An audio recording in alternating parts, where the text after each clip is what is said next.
Welcome to the Health During Pregnancy series.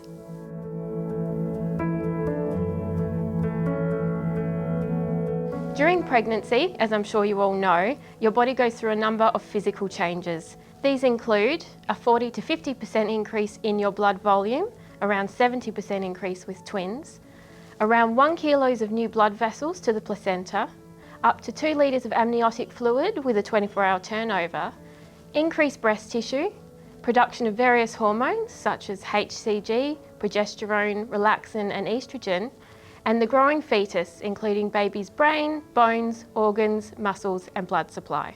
All of these changes increase nutrient requirements, although calorie requirements aren't that much higher. Weight gain during pregnancy is to be expected. This varies between single and multiple births. So where does the weight come from? 6 kilos is the developing baby, the placenta and amniotic fluid. Around 4 kilos is the uterus, breast tissue and extra blood. And around 2 kilos is mother's fatty tissue for breastfeeding. It is important to monitor your weight, but not become too worried about the change in your weight. Your weight may not change at all in the first trimester. Over the second and third trimesters, weight gain will increase and maybe up to 500 grams per week from week 35 onwards. This increase is often uneven, so it's best to observe your weight over 2-week periods. If you experience a sudden weight gain of 1 to 1.5 kilos in a week, check with your obstetrician, as this may be fluid retention. Pregnancy is not the time to be losing or gaining large amounts of weight. This is better for the health of both you and your baby. Your weight gain has a direct impact on your baby's birth weight, which can be linked to a higher risk of cardiovascular disease and diabetes for your baby later in life. With inadequate weight gain, baby may miss out on important nutrients. It may be linked to preterm birth and/or some health problems later in life. However, excessive weight gain does not enhance growth of the fetus. It can also increase your risk of anaesthetic complications when having a C-section. And excessive weight gain can cause problems such as high blood pressure, gestational diabetes, complications in delivery, and longer hospital stays for you or your baby.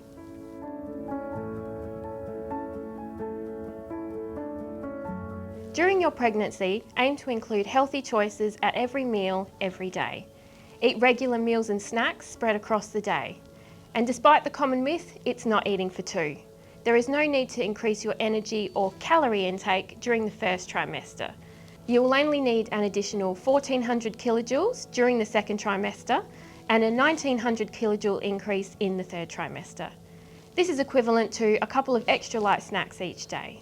During pregnancy, the increased requirements for some vitamins and minerals is hard to meet without overeating calories or kilojoules. So it's important to focus on quality rather than quantity. It is recommended you consume a daily pregnancy-specific multivitamin. Blackmore's Pregnancy and Breastfeeding Gold is the current best choice, and we recommend around 2 per day. Or you can choose Elevate with iodine if you require a higher iron dose. Vitamin D deficiency is associated with many health conditions. Screening takes place in the first trimester, and if low, it's repeated at 28 weeks, along with a glucose tolerance test.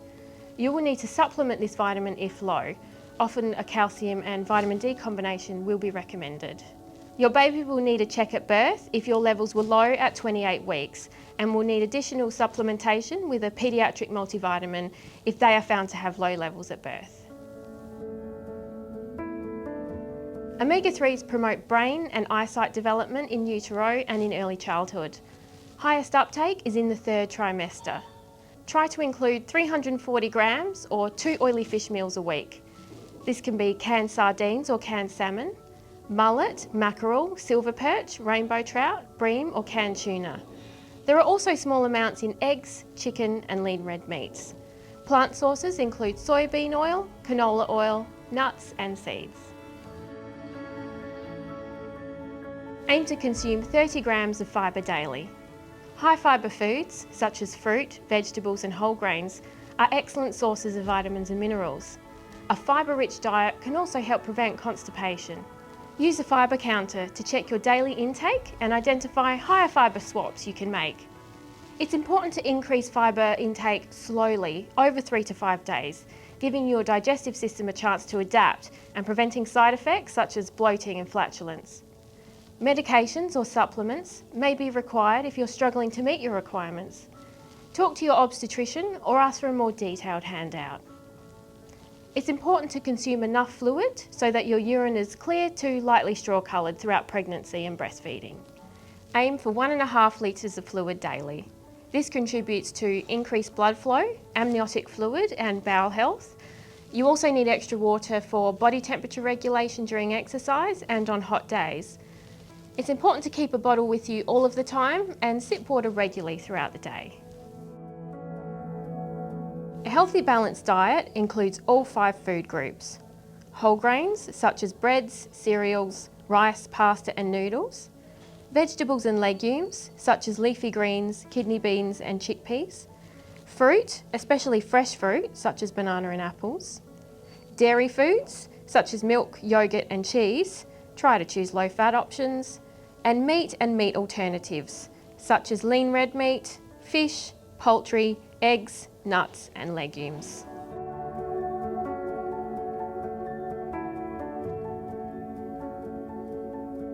Mercury, caffeine, herbal teas, alcohol, artificial sweeteners and listeriosis. Mercury is a heavy metal that can build up in some fish. This can be harmful to the baby. It is safe to eat 2 to 3 serves of fish per week of any type of the fish except for the following. Include only 1 serve of sea perch, orange roughy or catfish per week and no other fish that week. Or 1 serve per fortnight of shark or flake, swordfish, broadbill, marlin and no other fish that fortnight. Follow the link on your screen for further information. Caffeine in large amounts can be harmful to your baby and can increase the risk of having a low birth weight baby.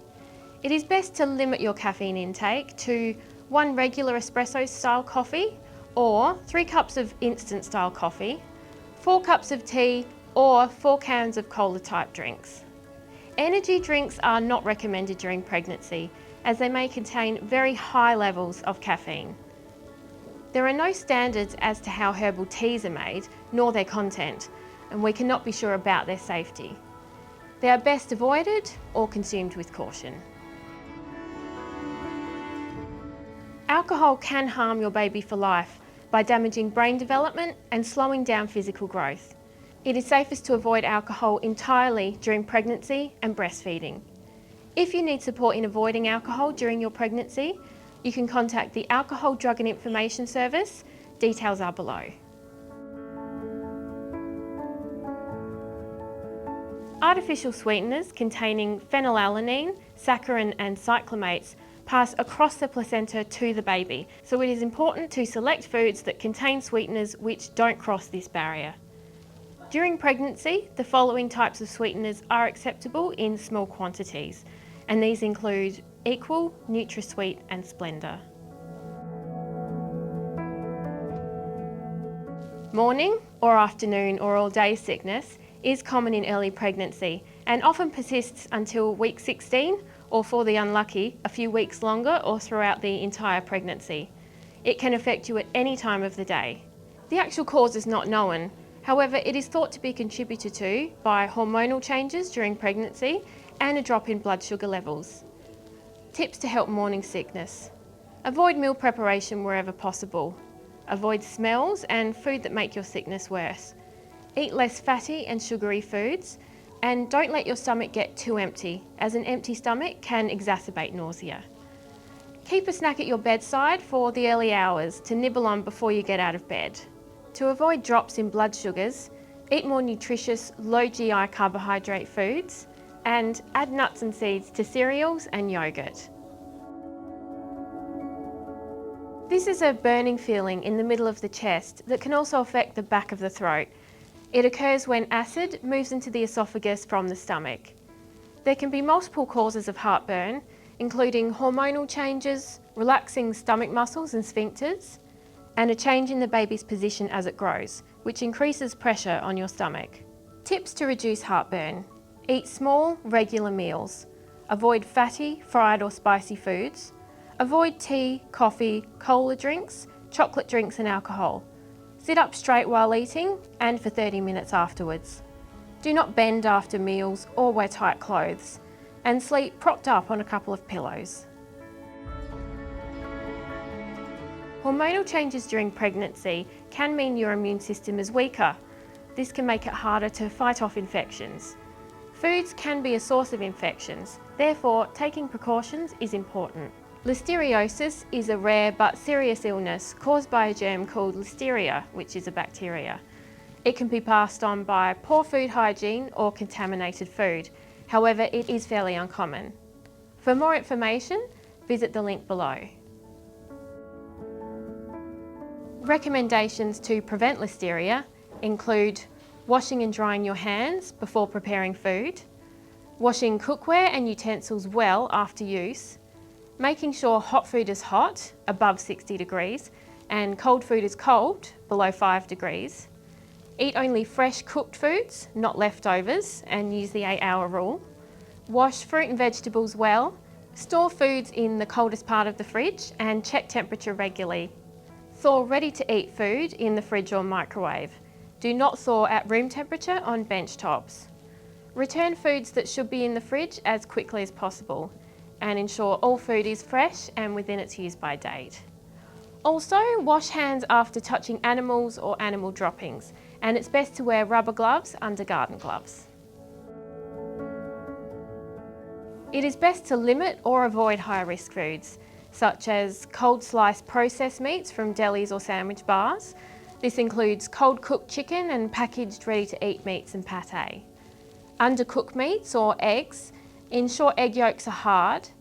Pre-prepared salads or fruit and veg, such as salad bars and buffets. Raw or cold seafood, including oysters, salmon, sashimi and sushi. Soft and semi-soft cheeses like brie, camembert, ricotta, blue cheese, feta cheese and cream cheese. Soft serve ice cream and thick shakes. Unpasteurised milk or milk products.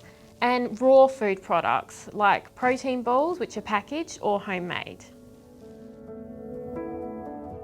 Some good packed lunchbox ideas include tinned meats or fish in a sandwich or with crackers, a cheese and salad sandwich with avocado, tinned soup and a roll, a toasted sandwich with fillings such as baked beans or cheese and tomato, frozen meals like lean cuisine, fruit salad with yoghurt, nuts and muesli, nut or muesli bars, and breakfast cereals with added fruit, nuts and seeds. Lunch options at the food court include a roast meat roll, a toasted sandwich or roll such as cheese, tomato and pineapple, avocado or mushroom, hot soup in a roll, a savoury muffin, hot pasta but avoid creamy sauces, hot pastry and burger items like McDonald's or KFC, although this is not a healthy choice, and a hot potato with beans and cheese. In summary, the key points to remember are: eat a healthy, balanced diet, including all food groups, and include healthy snacks or small frequent meals if that's easier for you. Include enough fibre and fluid. Remember, quality of diet is more important than quantity.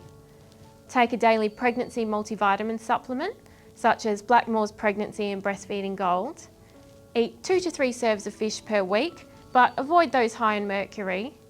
Limit your caffeine intake and avoid foods that could contain Listeria, and don't drink alcohol during pregnancy and breastfeeding. Remember, we're here to help, and we look forward to caring for you throughout your pregnancy.